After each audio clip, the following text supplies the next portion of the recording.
Hello world, this is Vinnie, also known as Mr. Eight Figure Vision, here giving you another infinite insight for the day. So this is our book of the day, right? Again, thanks to Ty Lopez for really coming up and promoting this concept. So I'm gonna get straight into it.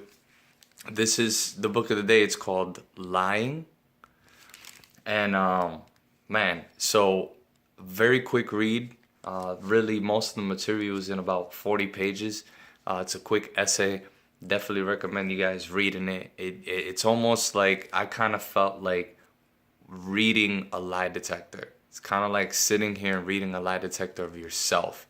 And so I took some notes. So I just wanted to go over some quick captures, some compelling information that I think that we all need to hear, something that definitely we could continue to work on, right? Because this is like a workbook. This is something that you keep asking yourself these questions and you get deeper into the truth, right? The book's called Lying, but it really is about how do you implement truth, right? Truth and truthfulness. So one of the things that I notice in the book is, first it goes over like what is a lie, right? And I don't think we ask that. I think we take lies for granted in many ways, right? So the book in itself talks about, what is a lie? It says a lie is is not is not a deception. It's not necessarily a deception, right? But important discovery about a lie here says that not all deceptions are lies, right? Another important takeaway from here, it also says that sometimes the truth can be deceptive, right? For example, if you were to say, right, let's say you were in Washington, D.C., you were standing in front of the White House, and you decided to call, right, the book talks about you decided to call Mark Zuckerberg, right? You call him up and you say, "Hi, this is Vinnie Rodriguez from the White House. I'd like to speak with Mark Zuckerberg," right? Like imagine that, right? You're not necessarily saying that you work at the White House necessarily, but you are standing there at the White House making that call. So the important thing there to realize is that truth in a way can sound deceptive depending on who listens to it, who perceives it, right? But here's the thing about that is it is a even though you're not like even though you said the words that you said were have truth to them, it's still, I mean, you could kind of make your own decision. I mean, right? Let's use the definition of a lie, right? And then ultimately determine whether that example that we just provided is in fact a lie, right? So it says very simple, a lie is whenever you're intentionally misleading someone, right? So if you're making that call and you say, "Oh, I'm at the White House," right, with the intention to get the attention of someone, then that means that now, right? I mean, do you think it's a lie? Right? Type it in the comments. Type it in the comments if you think that that's a lie or you think that that's truth. Another thing that it talks about in the book, it talks about how there's two types of lies, right? It talks about the bad things that we do, which are the commissions. It also talks about the acts of commission that we do. Those are the bad things that we do. We act on something, right? We commit to doing something. And then it talks about the second lie, which is the good things that we fail to do. That's a lie. So it's not only what you say and do that can be a lie, but it's also what you don't say and do that can also be a lie, which is very important because Sam Harris in this book, The Lying, he mentions that this, in fact, the second statement, the latter statement about the omissions, right, the things that we fail to do or fail to say, those are often the ones that are more harshly judged. And the reason is because there's a certain level of ethics. There's a certain level of morals to it, right? And you know what I'm gonna do? I'm gonna put the book here so that you guys can get the full view. There's still some more books, right? These books, we'll take a look at them tomorrow. But ultimately, right, Sam Harris talks about how what you don't say or don't do is often judged more harshly, right?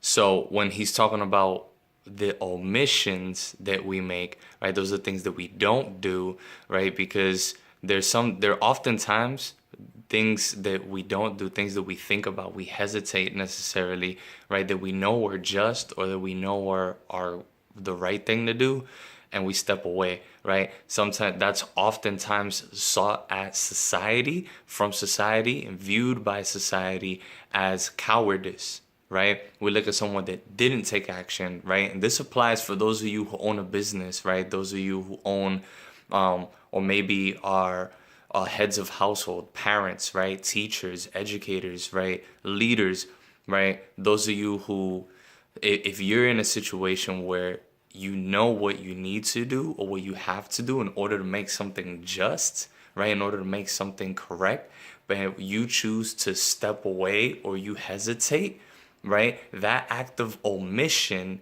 is a lie, which is what immediately sends off that energy to the other people that, right, that you stepped away in cowardice, right? And that's never viewed as something favorable, right? That's the issue, is that as a leader, right, a leader or a teacher, an educator, a parent, right, or someone who we admire, or someone we're supposed to learn from, the responsibility of a leader, of you, is to go and act on something, right?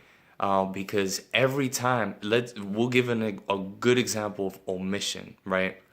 Now, omission would be you walk down the street, you see someone, their purse getting robbed, you don't do anything, right? This is a question of ethics, right? Maybe you're in a hurry, you're on your way to work, right? But how important is work than to helping save that lady from having her purse robbed from that guy, right? How important is it? See, so it's a question of ethics at that moment, but that is something that we have to consider, right? Because at that moment, as humans, right, we have certain levels of priority, right, that come with urgency. And if something is in that type of situation, 10 times out of 10, the person that goes and becomes the hero or becomes courageous is going to be the one who is admired, the one who's favored, the one who's loved, because that's the person who did something beyond their own self-beliefs. It's almost like selfless, right? You kind of get out of that mode. The reason why I'm digging so deep into that is just because I feel like that's really important. That goes into the question of ethics, right? So it's like if you were in that situation, then you have a choice to make. No matter what, you're forced with a choice. You either walk away or you do something about it, right? And that's the same thing in your business, right? Are you gonna walk away from making that one more phone call to a client, or are you going to step up and actually pick up the phone and talk, right? It's up to you. So those are the types of decisions that we need to make ultimately, and so that's something that we can really start applying as far as ethics goes. Just some last things. Another thing was secrets. He talked about secrets in this book, right? Now, just because you have your own truth, right, you don't necessarily have to share that with something if you identify your truth as private information, right? So if someone asks you something that you find as private, the truth is you can tell them, I'd rather not say, right? And very important, probably one of the most important things is don't just try the exercise. I want everyone here to try the exercise, don't lie. Even if it's a white lie. White lies are often very dangerous because they perpetuate a behavior over time. Now your friends expect that